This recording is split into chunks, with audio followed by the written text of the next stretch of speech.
Olá pessoal, espero que todos estejam bem.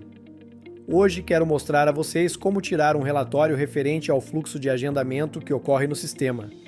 Esse relatório deve ser emitido através do acesso do gerente. Acesse Relatório, Agenda, clica na seta para expandir o menu. Podemos definir o layout por agendamento ou por profissional. Podemos segmentar o relatório por um profissional ou consolidar todos.